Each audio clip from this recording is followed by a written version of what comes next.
Irmãos, semana passada nós estamos estudando sobre a vida de José e aplicando algumas lições nesta caminhada de José, a nossa própria caminhada e a nossa própria existência.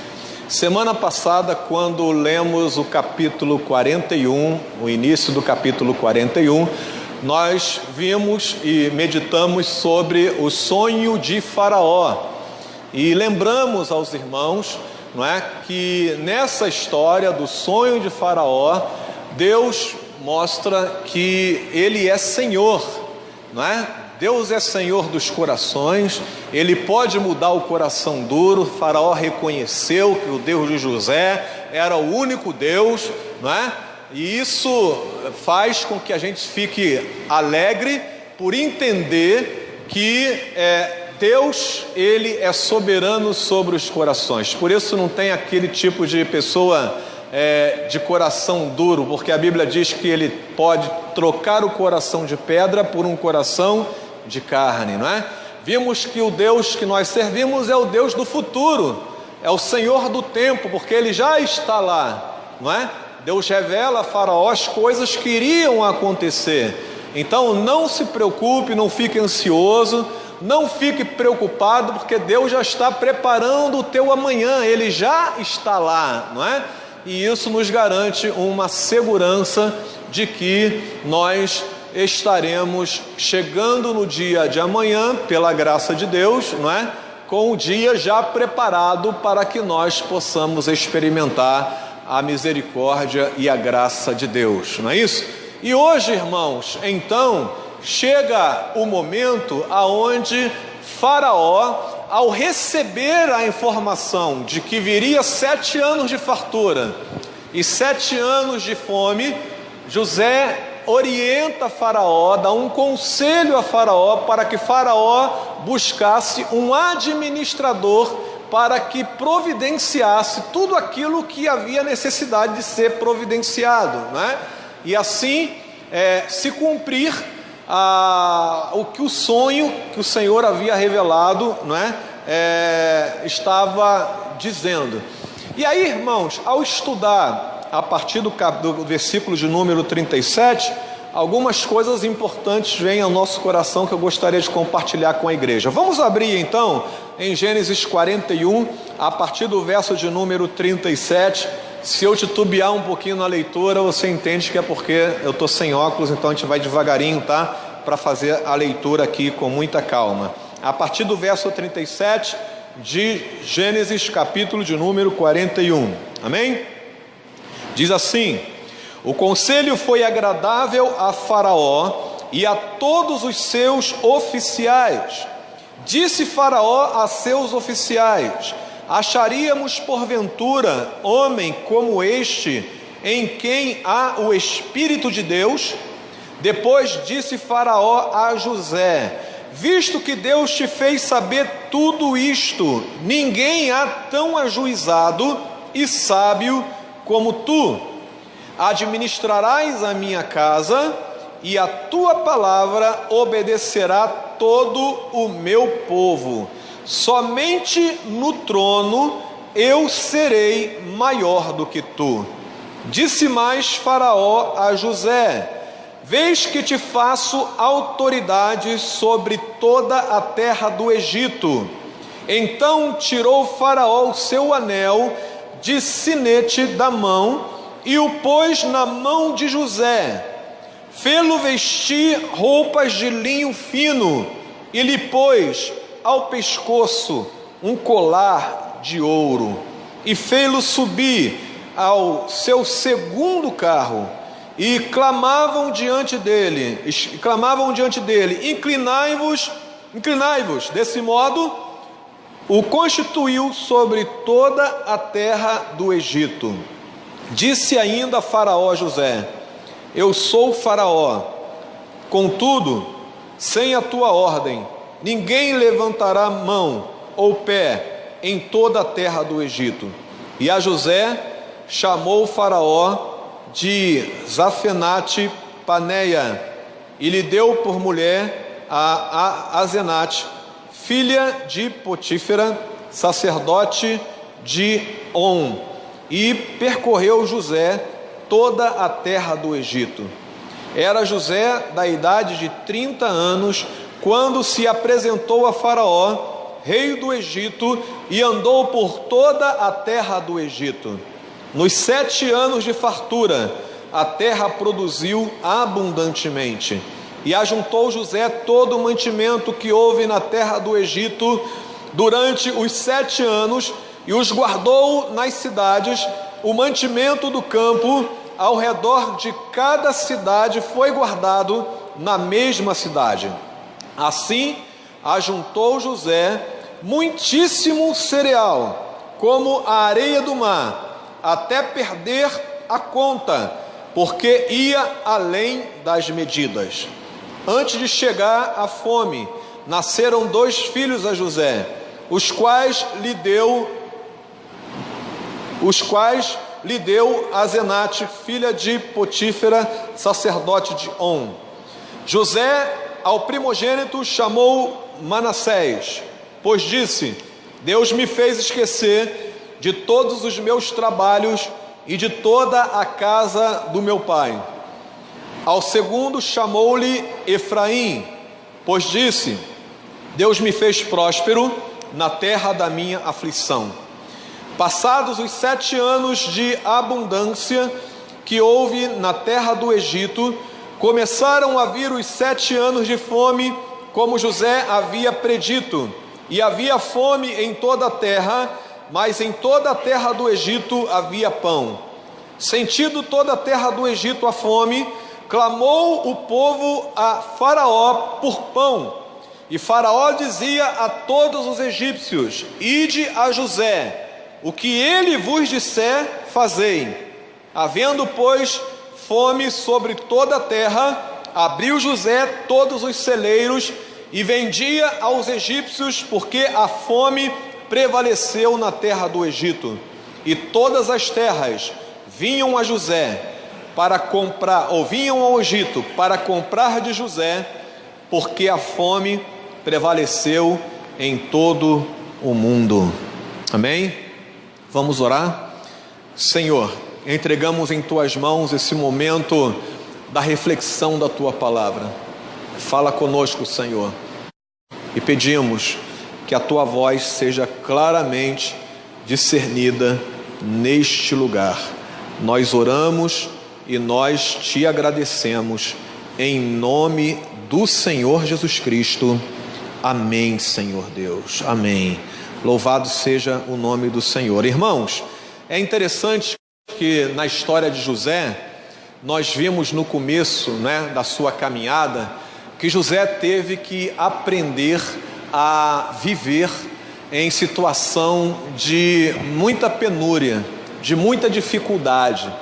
Nós chegamos a falar que Deus permitiu que José chegasse ao fundo do poço para que ele pudesse reconhecer que Deus estava no controle da sua vida. José é vendido pelos seus irmãos, ele frequenta a casa de Potifar como escravo, e ao participar de uma armadilha da mulher de Potifar, ele é levado injustamente à prisão, e lá então na prisão ele chega num estágio aonde talvez nenhum de nós gostaríamos de estar. José perdeu praticamente tudo que ele possuía como bens materiais, e até mesmo como característica de um hebreu que estava já longe, da sua terra, do seu povo, enfim, de todo o histórico familiar que ele possuía. E aqui, irmãos, nesse momento acontece justamente o contrário. O José, que viveu no fundo do poço, agora é erguido como o segundo na terra do Egito. O José, que estava recebendo ordens por ser escravo, e ele recebia ordens, de Potifar, e depois recebia ordens do chefe da carceragem, agora é o José que é o segundo no Egito e comanda todos aqueles que antes comandavam a sua própria vida. Então José, agora nesse momento, ele está por cima, porque houve um momento que ele aprendeu, quando ele estava por baixo, a viver sob a graça e sobre a certeza de que Deus estava no controle da sua vida. Ora, se José teve que aprender a viver quando estava, na penúria, quando estava nos momentos mais complicados da sua vida, quando estava em baixa, José também tinha que aprender a conviver com o sucesso. José tinha que aprender a conviver com a prosperidade. E nem sempre, irmãos, nós sabemos lidar com o sucesso. Nem sempre nós sabemos lidar com a prosperidade. Imagine você sendo alguém que começa a tua vida na miséria e chega num determinado momento que você vira milionário de uma hora para outra. Você teve que aprender a administrar a falta de recursos na tua vida e agora você vai ter que aprender a administrar a quantidade de recursos que de repente surgiu na tua vida. É mais ou menos isso que estava acontecendo com José. Ele teve que aprender a viver como escravo, como prisioneiro, como alguém que não tinha liberdade para fazer o que queria, mas aprendeu assim, com duras penas, a viver quando estava por baixo. E agora, quando está por cima? E agora, quando o sucesso chega? E agora, quando a prosperidade chega? Irmãos, eu creio que às vezes Deus não concede muitas das coisas que nós pedimos, porque Ele olha para nós e vê que nós não estamos preparados ainda para receber. Porque se nós recebermos muitas coisas que nós estamos pedindo, o nosso coração vai fugir da presença de Deus. O nosso coração vai longe da presença de Deus. E a história de José nos ensina a conviver com o sucesso, a conviver com a prosperidade, a conviver com aquele que está em alta. Você se sente abençoado? Você se sente próspero? Você se sente como alguém bem-sucedido na vida? Aprenda com José a administrar esse momento da sua vida, porque se você conseguir administrar esse momento da tua vida, eu tenho certeza que Deus vai te dar muito mais do que você imagine. Foste fiel no pouco, sobre o muito te colocarei, não é? Diz o Senhor Jesus em uma das suas parábolas. E então, irmãos, nesse momento aqui, nós aprendemos algumas lições importantes sobre aquele que é próspero, aquele que é bem-sucedido, aquele que está por cima. Qual é a característica ou as atitudes daquele que se torna próspero, daquele que é bem-sucedido? E aí, irmãos, o que é que a vida de José nos ensina? Em primeiro lugar, ela nos ensina que aquele que é próspero, aquele que está por cima, aquele que está tendo sucesso, deve manter a sua humildade. Preste atenção nisso. Não podemos deixar as coisas fugir do controle. Temos que ser pessoas com o pé no chão. O que Faraó diz para José? Olha, todo mundo vai se dobrar diante de ti. Todo mundo vai ouvir o que você tem a dizer. Alguém só vai levantar a mão ou só vai mexer o pé se você disser alguma coisa. Mas saiba uma coisa: eu estou acima de você.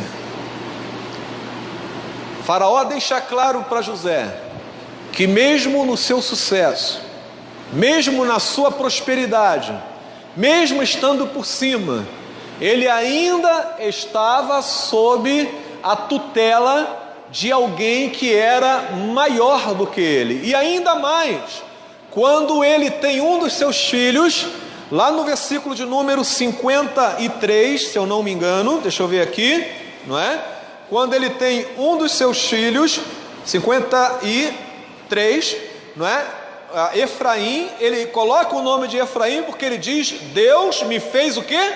Próspero na terra da minha aflição. Ou seja, dentro do coração de José, ele tinha a humildade de reconhecer que se ele estava bem sucedido agora, se a vida dele era uma vida de sucesso e de prosperidade, se ele estava por cima agora, não foi resultado do seu trabalho, mas foi resultado da ação de Deus na sua vida. Não foi eu não tenho nada a ver com isto, não foi eu que fui colocado por cima, não foi de mim que essa prosperidade surgiu. Deus me fez próspero na minha ou na terra da minha aflição. Então vejam, irmãos, que José, ele deixa muito claro que naquele momento ele tinha a humildade de reconhecer que tudo aquilo que estava acontecendo com ele agora, o sucesso, era resultado da bondade de Deus na sua própria vida. Eu não fiz nada, Deus me tornou próspero.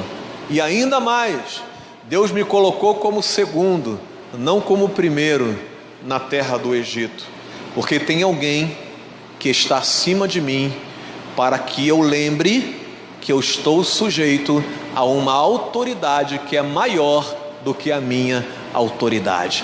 Então José demonstrou, irmãos, muita humildade em reconhecer que foi Deus que o levou àquele lugar de sucesso. E isso é importante para a nossa vida, porque quando a gente pensa desta forma, irmãos, nós temos que pensar o seguinte, que José, ele poderia agora se engrandecer e dizer: agora eu vou acertar minhas contas com Potifar.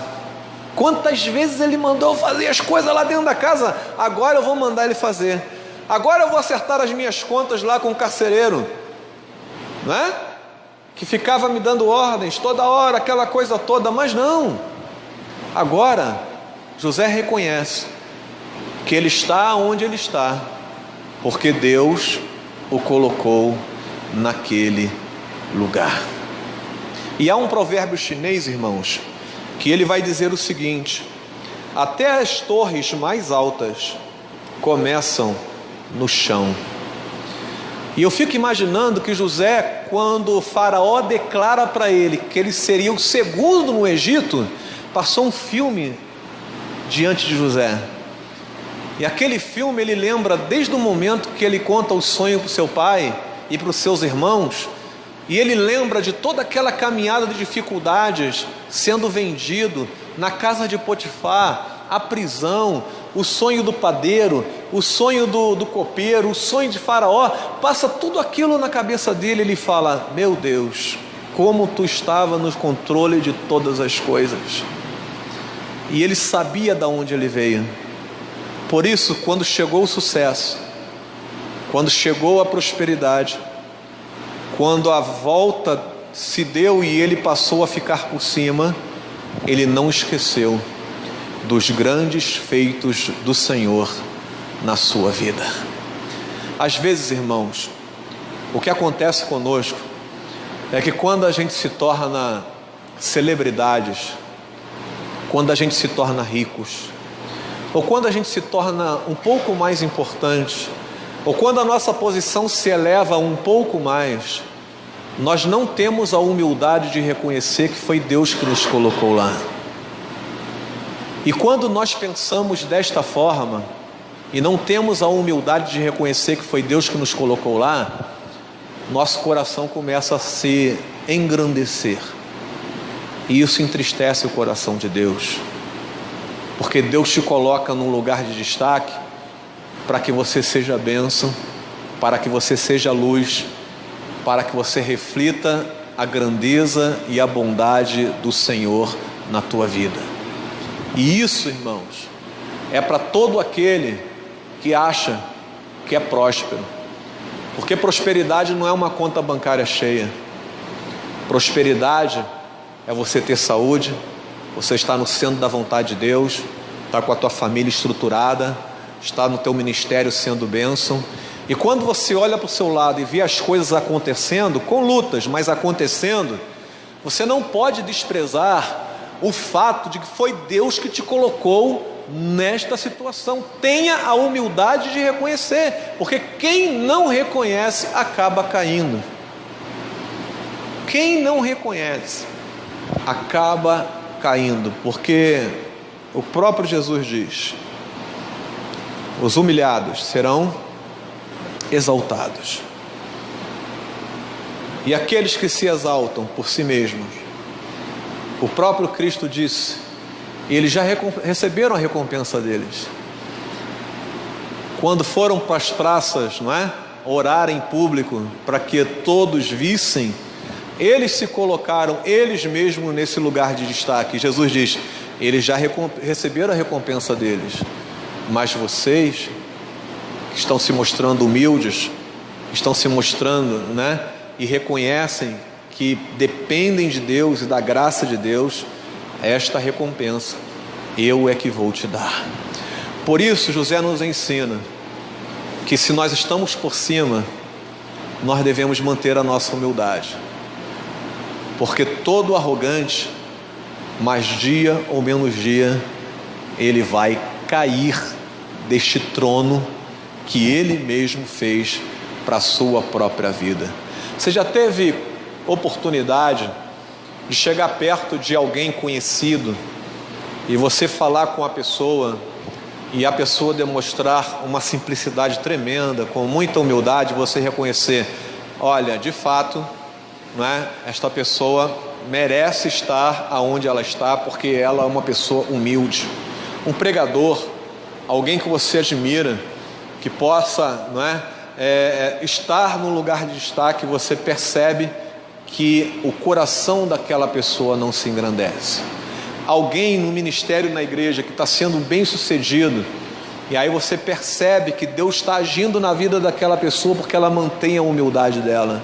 Ela reconhece que se não for Deus, ela não faz absolutamente nada.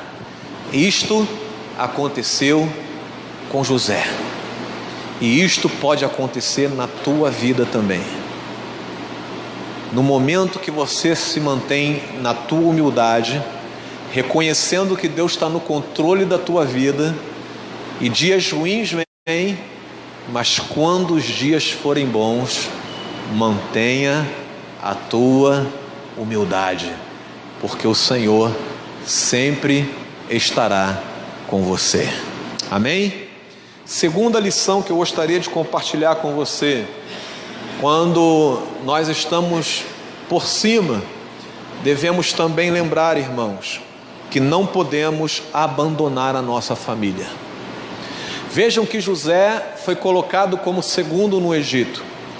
Faraó diz para ele, olha, todo mundo vai se dobrar e você tem muita coisa para fazer. E diz o texto bíblico, irmãos, lá no versículo de número 46, que José andava por toda a terra do Egito. Por quê? Ele tinha trabalho a fazer. José tinha que ir e ver como os celeiros estavam sendo construídos. Ele tinha que ir lá na plantação e saber se estavam plantando direito, se estavam colhendo, se estavam recolhendo para o celeiro, se estavam guardando de maneira apropriada. José estava administrando os 7 anos de abundância e também os 7 anos de fome. Mas com todo o trabalho que José tinha, a Bíblia diz que ele casou, que ele teve filhos, que ele teve uma vida familiar normal e comum, e assim demonstrando que mesmo com o trabalho, ele teve a capacidade de constituir uma família saudável diante de Deus e diante do próprio desafio de estar realizando aquele trabalho de administração. Então, não houve necessidade de deixar a família de lado, não houve necessidade de deixar e abandonar a família por causa do trabalho, por causa do ministério, porque as coisas aconteceram ao mesmo tempo, sem que um sacrificasse o outro. E esse é um princípio bíblico, irmãos, de nós vivermos a vida comum do lar, abençoando o marido, abençoando a esposa, abençoando os filhos, sem negociar qualquer tipo de qualquer membro da nossa família como moeda de troca para ganharmos mais dinheiro ou para obtermos um luxo maior, até mesmo visando a nossa família. Não há necessidade. Se você está por cima, se você é próspero, se Deus está te abençoando, abrindo portas, não abandone a sua família, porque o que Deus quer é que você tenha a sua família com saúde na presença dEle e diante de todo o seu ministério. Agora, é interessante quando a gente pensa desta forma, porque o que a gente vê hoje, irmãos, é gente se matando para ganhar dinheiro, é gente se matando para fazer, não é, a obra de Deus, 7 dias na semana, quase que 24 horas por dia, e abandona o lar, abandona a casa, abandona a família, e aí ele se torna um religioso muito bem estruturado, realizando todas as suas tarefas, mas com a sua casa vulnerável, porque ali não concede amor, atenção e nenhum tipo de carinho. Ele não tem tempo para sair com a família, não tem tempo para brincar com os filhos, não tem tempo para namorar a esposa, para namorar o marido, não tem tempo para ficarem juntos, porque todo o tempo ou é para ganhar dinheiro ou é para trabalhar na casa, não é, de Deus. Mas mesmo trabalhando na casa de Deus, talvez você não esteja fazendo a vontade de Deus. Agora lembre também o seguinte, tem gente que diz assim, eu vou cuidar da minha família e abandona a igreja. Não é também assim, porque quando nós abandonamos a igreja com a desculpa de que estamos dando atenção à família, você pode perder a tua família para o mundo. E estas coisas nós devemos prestar atenção. José percorria toda a terra do Egito, mas a sua casa estava bem estruturada. Eu quero ler para os irmãos um momento devocional do reverendo Hernandes Dias Lopes. E ele vai dizer o seguinte na sua devocional: a sociedade vive debaixo da ditadura do relógio, sob a pressão do urgente. As coisas giram numa velocidade enlouquecida e ficamos zonzos diante de tanta coisa que disputa a nossa agenda, a nossa atenção e o nosso coração. Há um agressivo conflito entre o urgente e o importante, batendo e clamando por nossa atenção. Tudo que bate à nossa porta é urgente. O trabalho com suas exigências várias, muitas vezes sacrificamos no altar do urgente as coisas importantes. Nem tudo o que é urgente é importante. Precisamos ter prioridades claras: Deus, pessoas e coisas. Nossa geração, rendida à secularização, tem se esquecido de Deus, amado as coisas e usado as pessoas. A ordem certa é adorar a Deus, amar as pessoas e usar as coisas. Devemos buscar em primeiro lugar o reino de Deus e amar a Deus sobre todas as coisas. Pessoas valem mais que coisas. Em vez de explorarmos as pessoas para ajuntarmos coisas, devemos usar as coisas para abençoar as pessoas. Deus nos dá com abundância, não para retermos com usura, mas para repartirmos com generosidade. As pessoas mais felizes não são aquelas que mais têm, mas aquelas que mais amam. E isso para que a gente reflita sobre o abandono dos membros da nossa casa, sob o pretexto de ministérios ou de uma conta bancária um pouco maior. José demonstra, irmãos, que quando nós estamos por cima, devemos sempre lembrar da família, porque a família caminhou conosco junto quando estávamos por baixo, e agora que estamos por cima, não devemos abandoná-los. Amém? Por último, eu gostaria de compartilhar com você que aquele que está por cima, ele ajuda outros a se erguer. E é isso que diz lá o versículo de número 56 e 57. Porque a Bíblia diz, irmãos: havendo, pois, fome sobre toda a terra, abriu José todos os celeiros e vendia aos egípcios, porque a fome prevaleceu na terra do Egito, e todas as terras vinham ao Egito para comprar de José, porque a fome prevaleceu em todo o mundo. Vejam, irmãos, que nesse momento José não apenas ajuda a terra do Egito a se erguer no meio da fome, mas ele ajuda toda a terra conhecida de então a se erguer. Ele estava por cima, ele tinha dado, a interpretação do sonho de que havia necessidade de guardar cereal por 7 anos, para que depois pudesse distribuir para aqueles que teriam fome. Ou seja, Faraó, nós vamos nos preparar para ficar por cima, mas quando nós estivermos por cima, não vamos nos esquecer daqueles que estão por baixo. Não vamos fazer como aquele padeiro-chefe, que quando teve o sonho interpretado por José, voltou para a presença de Faraó e esqueceu de José. José estava dizendo para Faraó: nós não vamos nos esquecer daqueles que estão na pior, daqueles que estão por baixo. E ele mandou abrir todos os celeiros, toda a terra pôde vir comprar, ali matar a sua fome e poder se reerguer. Essa é a condição que Deus coloca para nós quando nos torna prósperos. O Senhor deseja que você prospere, mas não para que você se exalte, mas que para que você ajude outros a se levantar também.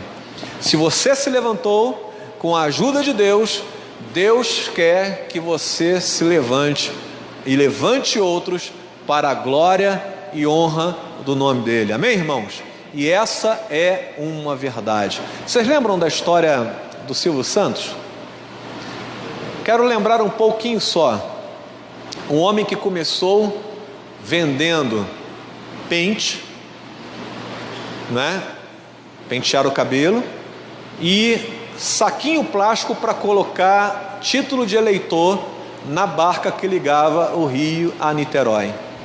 Começou a ganhar dinheiro com aquilo, montou uma barraquinha e vendeu mais, começou a prosperar, comprou aquele baú da felicidade, começou a prosperar mais, comprou um canal, ganhou a concessão de canal de televisão, começou a prosperar mais, empregou muitas pessoas, ganhou muito dinheiro e começou a se colocar por cima. Mas essa semana eu estava lendo uma reportagem sobre aquele âncora do jornal do SBT chamado Carlos Nascimento. Lembram do Carlos Nascimento, que é um dos apresentadores do jornal do SBT? Aquele homem teve câncer e o contrato dele estava terminando. E ele estava muito preocupado, porque o tratamento dele era um tratamento muito caro. E terminando o contrato com o SBT, ele seria mandado embora, e sendo mandado embora, o plano de saúde seria cancelado e ele não poderia continuar o seu contrato. E interessante a generosidade de Silvio Santos, porque ele não apenas mandou renovar o contrato, mas pagou o tratamento daquele homem, o seu empregado, alguém que ele poderia muito bem dizer: tá lá um plano de saúde e tal, então ele que deu o jeito dele. E eu estou citando o exemplo de Silvio Santos, por quê? Porque é um homem que veio de baixo, No seu trabalho, com a bênção de Deus, prosperou, mas não esqueceu de pessoas que precisavam ser reerguidas num momento de grande dificuldade. Se Deus colocou você num lugar ou num momento de prosperidade, não guarde isso para você. Ajude outras pessoas a se erguer também, porque é assim que a gente faz, irmãos. Aquele que está de pé, ele não deve cair, mas deve levantar aquele que está caído. E José fez isso. Deus colocou ele lá em cima, e quando ele estava lá em cima, ele não esqueceu dos que estavam lá embaixo.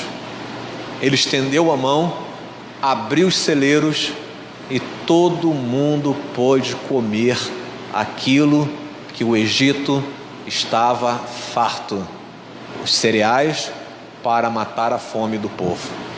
Quantas vezes você usou a tua prosperidade para fazer alguém se levantar? Quantas vezes você usou a tua alegria? Quantas vezes você usou o teu dinheiro?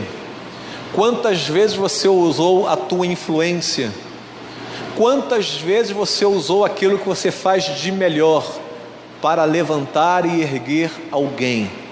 Tem gente que se forma muito bem, ele se torna próspero no seu trabalho, mas não faz nada para reerguer ninguém. Tem gente que tem muito dinheiro guardado no banco, ele vai viver a vida dele toda e não vai conseguir gastar o dinheiro que ele juntou, e não consegue liberar um centavo para erguer alguém que está com fome. Tem gente que tem um ministério muito abençoado na igreja, mas não consegue olhar para aqueles que estão começando e estender a mão para que esta pessoa chegue no mesmo nível que você. Ficam com medo de perder o lugar na igreja. Eu não vou ensinar ele a cantar não, porque se ele cantar, vai cantar melhor do que eu, e eu vou perder o espaço na igreja. Não vou ensinar a tocar não, porque se tocar, vai tocar melhor do que eu, vai perder o lugar na igreja. Não vou ensinar a falar não, porque se falar, vai falar melhor do que eu, e aí vai pegar o microfone no meu lugar. Não podemos ser assim, irmãos. Se alguém nos ultrapassa, glória a Deus. Está fazendo o melhor, glória a Deus, que está fazendo o melhor, e Deus me usou para abençoar a vida daquela pessoa. E isso José nos ensina. Quando ele estava por cima, ele ergueu a mão e abençoou a vida daquelas pessoas, tirando elas do lugar aonde elas estavam. Finalizando, por que Deus não nos faz prosperar? Eu volto à pergunta que iniciei aqui na reflexão. Talvez porque você ainda não tenha demonstrado humildade, talvez porque Ele mostre e tente dizer para você que se você prosperar, você vai deixar de lado a sua família. Ou talvez Deus não faz você prosperar porque você não seria capaz de estender a mão para ajudar alguém. Se nós, como cristãos, sabemos que Deus pode nos colocar em lugares de excelência, devemos estar preparados quando chegarmos lá, irmãos. E essa é a palavra de Deus para o teu coração nesta noite. Se Deus está te levando em lugares que você nunca pensou em estar, seja emocionalmente, seja espiritualmente, seja materialmente falando, se Deus te levou ou está te levando a lugares que você nunca imaginou estar, e isso se chama prosperidade, é porque Ele tem um propósito na tua vida. Mantenha a humildade, não esqueça da família, ajude os outros, e certamente o teu caminhar será um caminhar de felicidade na presença do Senhor. Amém? Vamos ficar em pé, queridos, vamos orar, vamos entregar nas mãos do Senhor aquilo que foi falado aqui neste lugar. Feche seus olhos agora. Pai, obrigado, Senhor Deus, pelos dias que vivemos.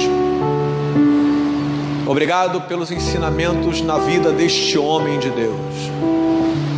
Obrigado, Senhor Deus, porque ele aprendeu a viver quando tudo estava mal, tudo estava dando errado aos olhos dele. E ele aprendeu, Senhor, a viver sem nada. Ou melhor, aprendeu a viver somente na tua dependência. E estando na tua dependência, ele prosperou.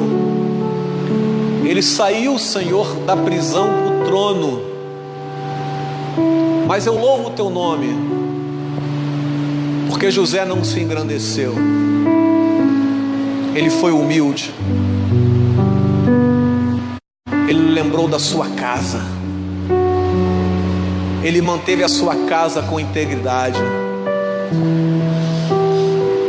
E ele pôde ajudar tanta gente, Senhor. Por isso, Senhor, eu quero pedir, Senhor,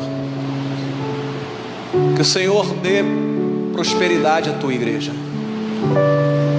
Que o Senhor nos torne prósperos, Senhor Deus. Mas que o nosso coração não seja atraído por esses momentos de abundância na nossa vida.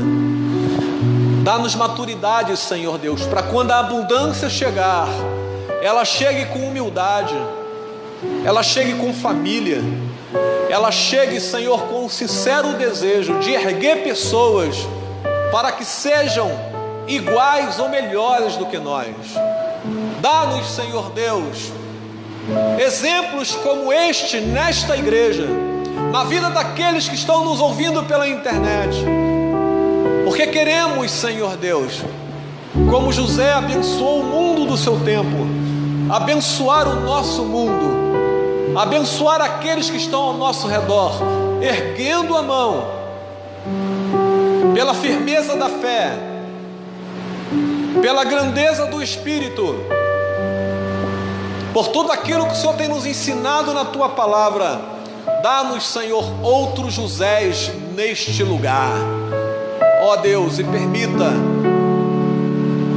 que o Senhor perdoe a nossa fraqueza, porque tantas vezes o Senhor tem nos colocado em lugares de destaque, quantas vezes o Senhor tem nos colocado em lugares, Senhor Deus, de prosperidade, e nós temos falhado e o nosso coração tem engrandecido, e temos voltado as nossas costas contra o Senhor. Perdoa-nos, Senhor Deus, perdoa-nos, porque não queremos ser assim. Que o teu nome seja engrandecido na nossa vida. Ó Deus, age na vida de cada um dos meus irmãos aqui neste lugar, na minha própria vida, para que os nossos exemplos, o nosso proceder, seja um proceder que reflita Cristo ao mundo. O mundo tem fome de Deus, o mundo tem fome da tua palavra. Que possamos abrir os nossos celeiros, Senhor Deus, para que o mundo coma desta comida, para que o mundo se farte desta comida. E nós rogamos em nome de Jesus, dá-nos esse discernimento. Em nome de Jesus, Senhor, que saia deste lugar homens e mulheres que reconhecem que se não for o Senhor, não chegaremos a lugar nenhum. Nós oramos e nós te agradecemos em nome de Jesus. Amém. Amém.